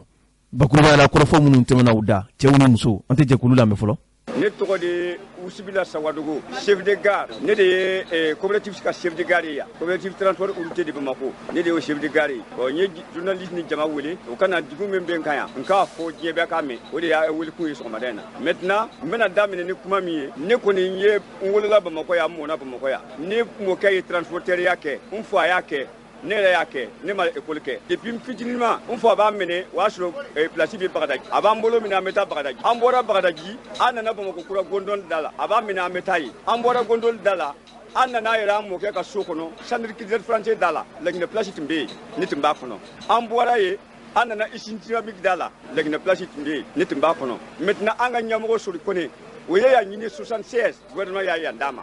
Lagina pour le Lagina place kama donc an yɛlɛmana ya en 86 donc a dira ma 76 77 an ye ya loli daminɛ ka 79 k'a la 77 78 79 an ye cour kɔni ka ba 79 maintenant gouverneur nana lajɛ yaabagaw nana lajɛ a ye papier bɔ k'a d'a ma papier b'an bolo n bɛ ka kuma min fɔ papier b'an bolo delilu bɛ n bolo 86 yaabagaw kelen nana sɔrɔ usine dynamique da la k'an ka yɛlɛma an ka place la an ko k'an tɛ se ka yɛlɛma yan ko yan ye Congo kɔnɔ de mɔgɔ tɛ yan n'i nana yan n'i ye pasasi jigiya o tɛ se ka taa Bamakɔ yan ka jan yaya ko no k'an bɛ yɔrɔ min na o ye autorité de bɛ na don ye yen t'an ka place ye an ka place dira ma an ka yɛlɛma an ka place kɔnɔ maintenant an ka ɲɛmɔgɔ Sori Kone jama ka yɛlɛma yan 66 o y'a sɔrɔ mɔgɔ tɛ yan ni 20 heures sera dɔrɔn an bɛ boli ka taa so o y'a sɔrɔ mɔgɔ tɛ yan an tora o kɔnɔ Musa minɛnen kɔfɛ ceinture kiriyala ko ceinture de Bamako o nana a sɔrɔ yan ko le kiriyala u bɛna fara an kan ka baara kɛ an ko bon place ɲinina Mali transporteur bɛɛ ye dɛ a bisimila o farala kan 93 an farala ɲɔgɔn kan yan maintenant o de wulila bi ko yɔrɔ de y'u ta ye kan tɛ mobili dɔ yan ka sase e t'i y'a faamu an kɔni sigila yan an y'a kuma ɲɛsin autorité ye an sera communicate la procureur y'a fɔ u nana ni papier min ye ko bɛɛ ka taa i ka yɔrɔ la ka baara kɛ n'an ka taa ye A3 ye k'an ka na baara kɛ A3 kɔnɔ bon an nana yan an n'a ye mobili don sisan u b'a minɛ ne ta minɛni ko examen kɔni banna a yɛrɛ kɛra journaliste bɛɛ ɲɛna journaliste yɛrɛ tɛ se ka détailler an ka numéro sigira yan ni sisan tɛ o bɛ ka mɔgɔ gɛn ko mɔgɔ si kana se yan o kɔni o tɛ ne ka kuma ye dɛ Asim k'a lamɛn a ka nin lajɛ an bɛ tila ka Asim fɔ an ka jamana ɲɛmɔgɔ don an ka dugawu b'a ye bawo an y'a ye sira min b'a bolo a bɛ se ka an bɛɛ bɔ nɔgɔ la donc an b'a bɔ ka dugawu k'a ye se t'a ye dɛ an bɛ dugawu k'a ye an bɛ procureur Touré an b'a fɔ ka waleɲuman dɔn Touré nana sɔrɔ an bɛ discuter kɔnɔ mais Touré de ye nin ko fɔ k'an ka a kɛ ten vraiment an bɛ Touré fɔ an b'a yira Touré kɔni bɛ ka baara kɛ dɛ a tirelen don a bɛ ka baara kɛ mais hali bi an ka dugawu k'a ye ala ka communiqué da fanga d'a ma donc an b'a fɔ a ka kuma la mais Touré kɔni ko k'an ka na an ka baara kɛ yɔrɔ la mais n'an nana don dɔrɔn 14e commissaire b'a fɔ k'an tɛ baara kɛ an bɛ minɛ komi sɛ an minɛ ko kɔni n y'o fɔ ka tɛmɛ o kɔni kɛra jama bɛɛ ɲɛna yan ne bɛ bɛɛ fɔ bɛɛ min nana an lamɛn n b'u bɛɛ fɔ n bɛ jamana ɲɛmɔgɔ fɔ an kɔni ye fantan ye dɛ bi n bɛ ka kan ka se t'an ye n bɛ kari kɔnɔ mɔgɔw bɛɛ fɔ a cɛ a n'a muso ne kan sisilen don mais kuma ye ma wajibi ye na an ka jɛ ka sigi a tɛ maa kɛ yɛrɛtigi ye fo diɲɛ k'o faamu an bɛ yan n bɛ Asim n'a ka jama fo an bɛ procureur Touré fo a n'a ka miiriya ɲuman na a k'i hakili to 14e na Touré i hakili to 14e na 14e fo tile ni galama mana ci ɲɔgɔn na 14e mɔgɔw bɛ na an ka mɔgɔw cɛ an dabali banna an b'a fɛ a ka ɲɛɲini a ka ɲɛdɔn yalima anw tɛ fasoden dɔ ye wa ayiwa ni tun bɛ ne fɛ k'a fɔ o ye nin ye an bɛ bɛɛ fo place kɔnɔ mɔgɔ bɛɛ y'an ka mɔgɔ ye an ni bɛɛ bɛ jɛ ka baara kɛ 14e tɛ se ka anw gɛn ka yɔrɔ di syndic mɔgɔw ma peut-être ne bɛ ka min faamuya comme chef min bɛ 14e na min bɛ ka kɛ a t'a kalama a t'a kalama a t'a kalama n'a b'a kalama walahi bilahi talahi a tɛ injustice kɛ Mali faamaw an b'u kɔ bi an b'u kɔ sini mais u k'u hakili to kow la min bɛ ka f'u ye tiɲɛ tɛ an ka laɲini ye min ye u ka tiɲɛ dɛmɛ Touré procureur Touré an ka dugawu b'i ye a ko coopérative a kana baara k'a ka yɔrɔ la ceinture a ka taa baara k'a ka yɔrɔ la munna ni coopérative nana k'a bɛ baara k'a ka yɔrɔ la an ti mɔgɔw u bɛ 14e mɔgɔw wele u bɛ n'an minɛ hali sa n ka mɔgɔ 2 o bɛ kaso la n bɛ wele da Asim n'a ka jama ma gouvernement ma commune 4 mɔgɔw ma bɛɛ ka wuli u ka n'an dɛmɛ k'an bɔ jɔnya juru la sinon coopérative tɔɔrɔ la coopérative ɲanna an cɛw bɛ minɛ ka don an denw bɛ minɛ ka don kuma min tun bɛ ne fɛ k'a fɔ tɛ nin ye centre mɔgɔw de ko k'u tɛ fɛ k'an ye kuru kɔnɔ k'an tɛ baara kɛ yan an ka mobiliw kan ka jɔ yɔrɔ min na o bɛɛ minɛlen don an ka magasin daw bɛɛ récupérelen don n'an ko k'an bɛ baara kɛ u bɛ n'an minɛ ka taa n'an ye ka taa an datugu an tɛ suɲɛli kɛ yan an tɛ bin mɔgɔ kan an tɛ mɔgɔ kungo ɲɛɲini na yan an bɛ na baara de kama yan n'u y'an ye baara la u bɛ polisiw bila ka n'an minɛ nin t'u siɲɛ fɔlɔ ye k'an minɛ k'an don kaso la nin t'u siɲɛ filanan ye k'an minɛ k'an don kaso la bɛɛ b'a kalama an tɛ na foyi la place la baara kɔ an bɛ baara min na yan nɔ transporteur u ko k'u tɛ fɛ k'an ye an ka mobiliw kan ka jɔ yɔrɔ min na n'an y'a jɔ u bɛna an ka mobiliw minɛ n'an yɛrɛ sera terrain fɛnɛ kan na u b'an minɛ k'an tɛ na yan k'u ta de 14e ye u ta de tribunal ye hali n'u y'an ni mɔgɔ ye b'o minɛ k'o don kaso la k'o kana se yan nɔ ko an ka mobili tɛ voyager an yɛrɛ tɛ baara kɛ yan donc n'u ye 14e wele 14e bɛ n'an sɔrɔ yan u bɛ na u t'an ɲininka foyi la u bɛna dɔrɔn k'an minɛ ka taa n'an ye n'an sera yan an tɛ ɲininka an bɛ minɛ dɔrɔn k'an datugu kun t'a la bon vraiment o de kɛlen don k'an sɛgɛn an yɛrɛ yɛrɛ degun b'an ka Laginɛ place kɔnɔ yan o ye nin de ye fɛn nin fɔ jama silama bɛɛ Laginɛ place ko in a kelen bɛ k'an kɔnɔna fili a kelen bɛ k'an dabali ban ne yɛrɛ min jɔlen filɛ nin ye kunu u ye ne cɛ minɛ k'a minɛ a ma foyi kɛ ko cɛnin ka bɔ yen ko n tɛ bɔ yen ko cɛnin ka bɔ yen ko n tɛ bɔ yen n tɛ bɔ yen min kɛ u ye Ala ni kira minɛ ka na cɛnin minɛ ne cɛ dara cɛnin kan ka taga o intervenir o bɛ ka kuma kɛ yɔrɔ min na u y'o fɛnɛ minɛ ka fara cɛnin kan ka o datugu k'o bila yen nɔ kunu an ye kuma sugu bɛɛ kɛ ka ko bɛɛ kɛ 14e mɔgɔw ma sɔn ka fosi fɔ kun t'a la ju t'a la minɛ cogo t'a la 14e ko kelen b'an bolo kɔnɔnafili ni dabali ban de nin ye ne cɛ minɛ ko filanan de 14e na kunu a nana yɔrɔ min na u bɔ ne ka tuguni k'a minɛ ka taga n'a ye kunu fo a ma foyi kɛ k'a ka mobili ta ka taa jɔ k'a bɛ intervenir yala minɛ kɛra k'a minɛ a datugulen filɛ yen nɔ hali sisan n ye daraka de d'a ma ka bɔ yen ka na yan nɔ o tuma mun de kɛra an tɛ ninakili yan ne min yɛrɛ filɛ ne fa tun ye transporteur de ne fa de pérépéré mobili bila maninkala sira kan maninkala kan ka bɔ Laginɛ ne fa de pérépéré mobili bila sira mɔgɔ bɛ boli k'a kunbɛn hakɛ to ko fasɛri nana tɔɔrɔ c'est tɔɔrɔ anw ye transporteur denw de mais ko min bɛ place in kɔnɔ yan walahi mɔgɔ si tɛ t'a la ko min bɛ yan nɔ i tɛ t'a la i fanga tɛ t'a la u ka sabali dɔɔni o de ka ɲi bɛɛ ta ye fanga ye an bɛɛ ta ye fanga ye fanga mana mɔgɔ si kelen tɔgɔ la a mana mɔgɔ si faga denbajala kɔnɔ a mana mɔgɔ si somɔgɔ kun an tɔɔrɔ la an sɛgɛnna tɔgɔ bɔra dunya ne ye Progrès Ture fo Ture ko dɔ bɛ i t'a kalama ja i k'a ɲɛɲini 14e ko ɲɛɲini mɛ mun f'i ye cɛntigi de baarakɛ cɛ nka mi dɔn mais 14e ko ɲɛɲini u bɛ k'a dɔn n'u bɛ 14e ko la n'i b'a dɔn Ture 14e walayi bila mɔgɔ fɛn bɛ yen i b'a bɛɛ kɛ ne bɛ f'i ye baara kɛ maa dɔ ye baarakɛ cɛ nka i ye cɛntigi ye Ture mais ko dɔ dogolen bila 14e kɔnɔ a ka di i k'a ɲɛɲini 14e de bɛna an ka mɔgɔw minɛ kun t'a la ju t'a la a kuma tɛ ɲini foyi Ala tɛ se ka da wa 14e kɔnɔ k'a fɔ k'an bɛ kuma u b'an ka mɔgɔw minɛ k'a datugu o ma tɛ maliyɛnw ye an tɛ maliyɛnw ye Ture a ka di n ye i ka 14e ko ɲɛɲini mɛ Asimu fo n bɛ n ka jamanakuntigi fo n'o ye Asimu ye Asimu a ka di n ye aw ka nin ko ɲɛɲini kosɛbɛ o de ka di n ye mun bɛ fɛ o y'o ye. an lamɛnbaaw nin tun ye Laginɛ place ka jɛkulu minnu bɛ yen ni olu fana bɛ k'u ka damakasi kɛ bi ka jira k'a fɔ olu ka place ko gɛlɛyalen don jalaki kɔni caman taara bi ka ɲɛsin 14e arrondissement ma basila 14e tɛ wasa commissaire tɛ wasa ye wa an bɛna wuli ka se a ma wala ni a fana bɛ se k'an bisimila sabu anw ye kuma dɔw mɛn kɔrɔfɔ ninnu kɔnɔ an ma se ka faamuyaw sɔrɔ a la nka sigi wulilen kɔfɛ min ye Isu Bilo Sawadogo ye an ye a fana ɲininka dakuruɲa damadɔni la min sɔrɔla a da kɔnɔ an k'o fana lamɛn. 76 place din dirima Laginɛ place kama an ni Laginɛ ye baara daminɛ en 80 ka papier siɲɛ a la o ko Laginɛ mobili kan tɛ Laginɛ mobili kan kana don anw de ye Laginɛ place ɲini Laginɛ kama anw ni Laginɛ fana ye protocole signé en 80 an bɛ baara la ɲɔgɔn fɛ. mun de nana ni aw ka ni gɛlɛyaw ye aw syndicat yɛrɛ damaw ni ɲɔgɔn cɛ la. mun nana n'a gɛlɛya ye mun nana fara an kan baara la o ko olu de bɛ wari dɔ ka tɛmɛ an kan ko an ni wari man kan an ye so min don ka sɔrɔ valeur t'a la valeur b'a la aw n'a man kan o de gɛlɛya de bɛ an ni ɲɔgɔn cɛ. o daminɛla san. o y'a daminɛ a san 4 de nin o bɛ ka binkanni ni sugu k'an kan. aw ma se ka fɔ ka bɛn k'an ni ɲɔgɔn cɛ yan. an ye fɔ ka bɛn kɛ ka dɛsɛ ka taa fanga la ka déclarer ko fanga la fanga fana bɛ ka kuma mais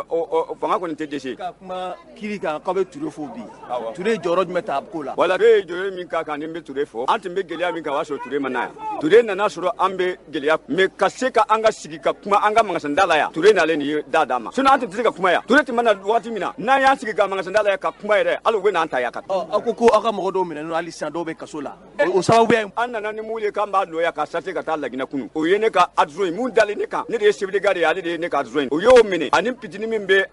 an ka mobili baara kɛ u y'o fana minɛ depuis kunu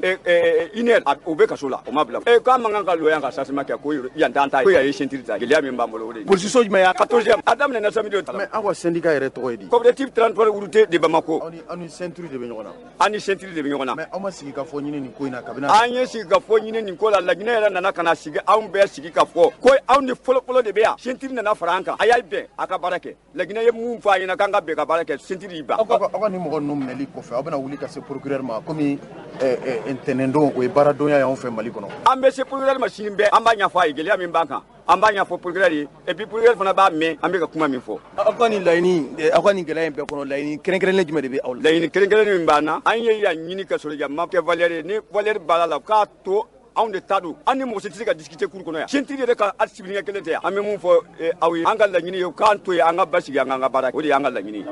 mais maliyɛn fɛn fɛn n'a wolola n'a ye a kana place kɔnɔ yan an ye place an ka ɲɛmɔgɔ ye yan ɲini transporteur bɛɛ de kama wa hali sisan an bɛ transporteur bɛɛ de wele u kana an ka jɛ ka baara kɛ ɲɔgɔn fɛ yan ye Mali de an tɛ mɔgɔ si gɛn o n'i nana i bɛna an ka yamaruya kɔnɔ k'a dɔn anw de ta ye yan ye n'i nana ni ka mobili ye sisan an bɛ jɛ ka baara kɛ an b'u bɛɛ fɔ ka transporteur bɛɛ fɔ bɛɛ kana an ka jɛ ka baara kɛ. ne hakili la ɲɛmɔgɔ bɛ aw la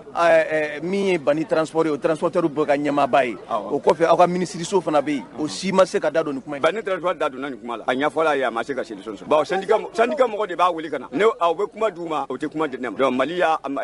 donc bani kɔni y'a fankelen ma mɛn mais a m'a bɛɛ mɛn voilà n bɛ mun fɔ o de ko n'aw mana arajo ɲɛtaga la n'aw mana. kunnafoni sɛbɛn l'indépendant a ye a yira k'a fɔ min ye marifatigi jɛkulu minnu bɛ munumunu na an ka jamana yɛrɛ kɔrɔnfɛnya fan fɛ bi olu kɔni kɛn bɛ bi ka marifaw kɔni ta ɲɔgɔn kama u yɛrɛ damaw bɛ ka ɲɔgɔn bɔnɛ ɲɔgɔn nin na jɛkulu min bɛ n'u b'a wele k'a fɔ groupe de soutien à l'islam et aux musulmans ani jɛkulu min bɛ n'u bɛ a wele k'a fɔ état islamique au grand sahara ninnu fila kɔni kɛn bɛ bi sinamusomanw ye u tɛ ka se ka ɲɔgɔn sɔrɔ cogoya si la kunnafoni sɛbɛn l'indépendant ka lakali la a ye a yira k'a fɔ ni waati laban ninnu na kɛlɛ kɔni kɛra ninnu yɛrɛ damaw ni ɲɔgɔn cɛ kɛlɛ min ni a su cayara fo ka a dama tɛmɛ ka kɛɲɛ Masire Job ale ka fasiri ye a ye a yira k'a fɔ nin kɛlɛ in yɛrɛ senfɛ a ka gɛlɛn ma ka se k'a fɔ k'i bɛ perepelatigɛ min di saya min kɛra maa joli don sabu a ko a ɲɛw ka misɛn kosɛbɛ nka maa kɔni bɛ se ka min fɔ nin ko in kan o de ye k'a fɔ ni jɛkulu fila fɛn fɛn bɛ yen a bɛɛ ka maa caman kɔni sara sabu kɛlɛ in kɔni fanga bonyana kosɛbɛ kunnafoni sɛbɛn l'indépendant ka lakali la a ye a yira k'a fɔ ni yɛrɛ kɛra yɔrɔ la yɔrɔ min n'u bɛ a wele k'a fɔ T-Site ale ni litako guruma ani o ma jan kosɛbɛ wa a yira k'a fɔ T-Site yɛrɛ a lamini yɔrɔ fɛn fɛn bɛ yen kɛlɛ kɔni kɛra yen fan bɛɛ lajɛlen fɛ i n'a fɔ Tinanor i n'a fɔ Tendarjev i n'a fɔ Tenziridan nin bɛɛ ye yɔrɔ min ni kɛlɛ kɔni kɛra yɔrɔ ninnu na maa minnu bɛ yen ni u tɛ ɲɔgɔn kan fɔ groupe état islamique au grand sahara ani groupe de soutien à l'islam et aux musulmans u ka mɔgɔw kɔni karila yɔrɔ la yɔrɔ caman de senfɛ kunnafoni sɛbɛn l'indépendant ka lakali la a ye a yira k'a fɔ ka kɛɲɛ sa u ka wulikajɔw senfɛ kunnafoni dɔw ye a yira k'a fɔ maa 60 ani maa 9 bɔɲɔgɔnko o kɔni nana bɔnɛ u nin na ni kɛlɛ in senfɛ gɛlɛya yɛrɛ ye mun ye o de ye k'a fɔ yɔrɔ kofɔlen minnu filɛ nin bi n'o ye gouvernement marabolo ye ni jɛkulu kelen kelen fɛn fɛn bɛ yen a bɛɛ lajɛlen de bɛ fɛ ka se ka nin contrôle yɛrɛ minɛ ka a masaya yɛrɛ minɛ o de hukumu kɔnɔ sa u tɛ ka se ka ɲɔgɔn faamu a la cogoya si la kunnafoni sɛbɛn l'indépendant a ko hali n'a sɔrɔla k'a fɔ jɛkulu min bɛ yen ni ale ka wulikajɔ bɛnnen don k'a fɔ u bɛ silamɛya yɛrɛ tanga n'o ye état islamique au grand sahara ale yɛrɛ kɔni ka munumunu salo caman ka bɛ bɛn de min ye Niger yɛrɛ fanfɛla ye ani yɔrɔ min bɛ yen n'u b'a wele k'a fɔ ko dancɛ 3 tɛmɛsiraw ni o ye tura frontière yɛrɛ ye Mali ni Burkina ani Niger ni maa kofɔlen ninnu ka wulikajɔ ka bon yen yɔrɔ ninnu na kosɛbɛ a yɛrɛ la k'a fɔ waati tɛmɛnenw na ka bɛn min ye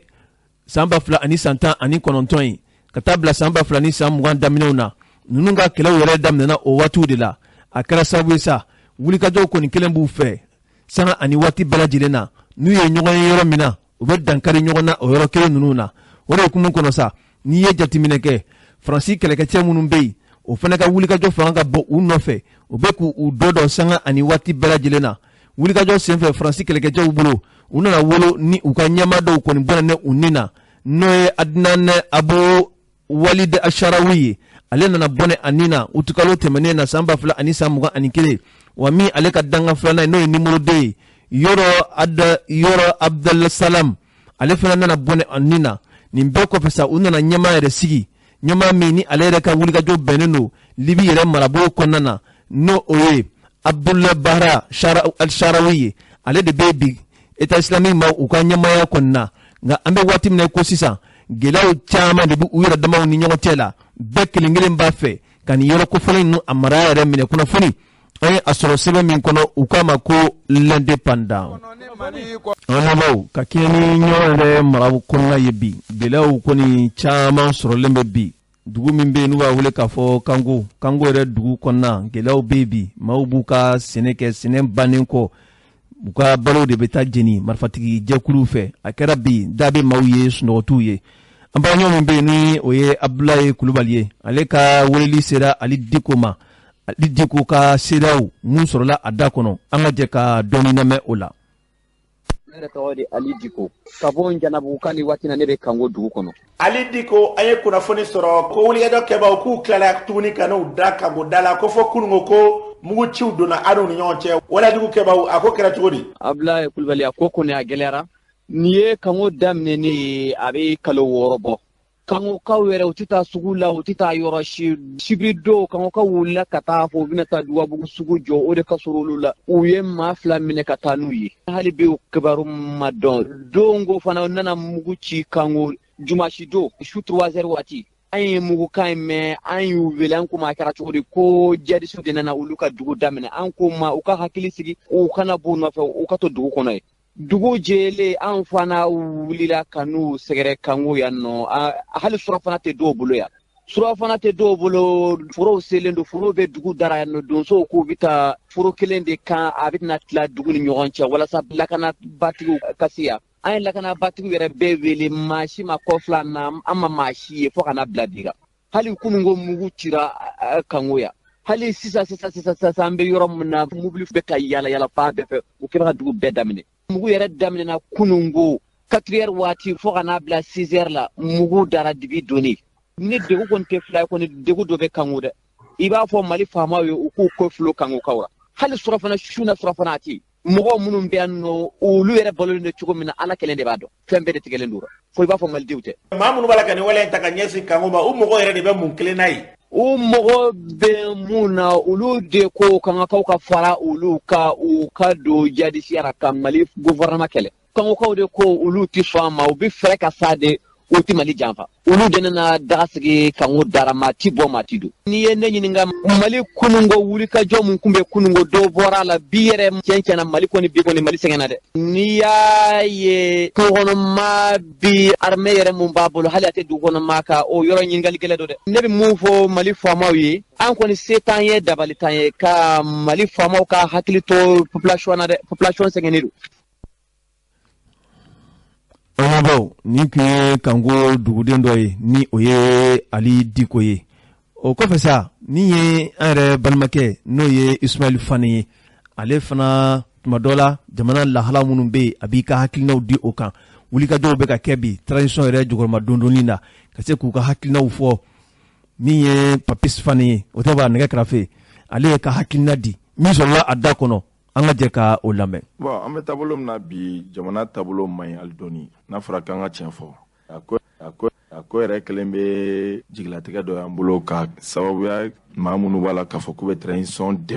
dɛmɛcogo la dɛmɛcogo mun ni a kana ka mɔgɔ jɔrɔ kosɛbɛ jamana ko la ka da mun kan jamana fanba bɛɛ bɛ tasuma kan balo ka gɛlɛn denw tɛ ka taa école la n'a fɔra ma a bɛ se ka nin to jamana mun kɔnɔ k'i bɛ taa bɔlɔntan ta k'i bɛ to organiser président tɔgɔ la a bonyana n'a hakili ma kosɛbɛ an bɛ mun fɔ président ye n'a bɛ se club fɛn fɛn bɛ ka sigi a tɔgɔ la ko soutien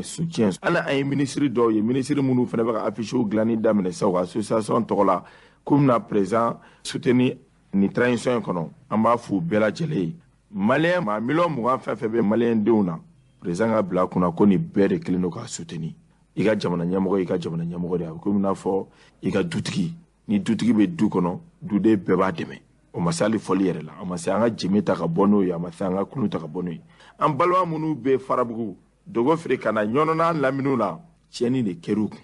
u bɛ tɔɲɔ de kɔnɔ u tɔɔrɔlen de don olu maa minnu bɛ yen k'a fɔ ko an ma olu ɲinɛw minɛ k'olu ka tɔɔrɔ k'an ka tɔɔrɔ ye anw de bɛ bamakɔ kɔnɔ kulonkɛ la ɲa n'an ma sabali olu tɔɔrɔbagatɔ mana wuli diɲɛ don o don olu dusu kasilen mana décision ta diɲɛ don o don o bɛ jiwa ni bandi armés ta ye ala ka n'o cɛ janya ne bɛ mun fɔ président ye mais adressé président na directement Hachim hali ni mɔgɔ m'a fɔ bɛɛ b'a dɔn jamana in ka di ye wa o président ma tɛmɛ Mali kɔnɔ jamana ma di mun ye mais baara bɛ boloda cogo min na o fɛɛrɛ n bɛ se k'a fɔ hali o de i bɛ k'a ka régime bi an bɛ mun f'i ye dɔrɔn priorité 2 de b'i bolo nin baara in kɔnɔ priorité fɔlɔ o ye lakana ye lakana in ka se ka sabati o fɔra k'o fɔ aw yɛrɛ b'o dɔn 2nan balo ka gɛlɛn fɛrɛ ka ko o 2 bɛɛ la a tɔ fɛn fɛn bɛ ka fɔ an ka taa élection na o an bɛ transition fɛ o coupe ka organiser i tɔgɔ la o jɛmɛ ka taa don i tɔgɔ la o a bɛɛ galo don min na ni ko nana wuli da la i kelen b'a ta dɛ an y'o ye ATT an bɛ sa i nɔfɛ a taara ka jigi kulu san mɔgɔ si ma sa a nɔfɛ maa ma taa nɔfɛ yɛrɛ a yɛrɛ nana a y'o zana da Ala ka ɲinɛ a la a ko k'a bɛ taa don min na a kelen de taara mais a bɛ segin don min na jama nana a nɔfɛ i k'i hakili to la i ye sifin ye anw sifin minnu bɛ yen an b'i dɛmɛ fo dɛmɛ dan mais an t'i dɛmɛ nkalon kan dɛ an balima minnu kɔni bɛ yen k'u bɛ degun kɔnɔ n'o ye ɲɔnɔna laminiw ye n'u ka forow bɛ ka tiɲɛ u ka commercew bɛ ka tiɲɛ u bolo u n'u muso tɛ u n'u denw tɛ i ka hakili to la mun ye n dabala ban nin bɛɛ la il faut que sanction yɛrɛ ka ta commandant min yɛrɛ bɛ jabali n'a fɔra nin point bi ma journalistes bila nin point kuma na e Ablaye yɛrɛ bi m'i bila nin point kuma na point min bɛ yen ni bɛɛ bɛ tɛmɛ a fɛ baara bɛ kɛ ni point min ye o an ma se ka hakilina sɔrɔ ka se ka o point lakana fo bandits armés ka taa o point tiɲɛ u b'a yira k'a fɔ seere tɛ baara kɔnɔ a y'a to an ka tiɲɛ fɔ koyi ni seere bɛ baara kɔnɔ a ka dɛsɛ ka mɔgɔw ka foro lakana o ka bɛɛ cɛma ka fɔ ko foro ka bon mais aw armée yɛrɛ a bɛ tɛmɛ pont mun yɛrɛ kan o pont kuma bɛ senna o menace bɛ senna depuis kuma jumɛn kalo joli o ka tila ka taa ci o b'a yira k'a fɔ seere tɛ baara kɔnɔ Hachim an b'a ɲini fɛ sanction ka ta ni sanction ma ta foyi tɛ ɲɛnabɔ. An balimaw nin tun ye Ismail Fane ye nka jamana bɛ yɔrɔ min na bi ma caman bɛ ka kulekanw fɔ k'a fɔ waati ka gɛlɛn sɔngɔko maa yɛrɛ t'a dɔn bi i bɛ se ka min fɔ a la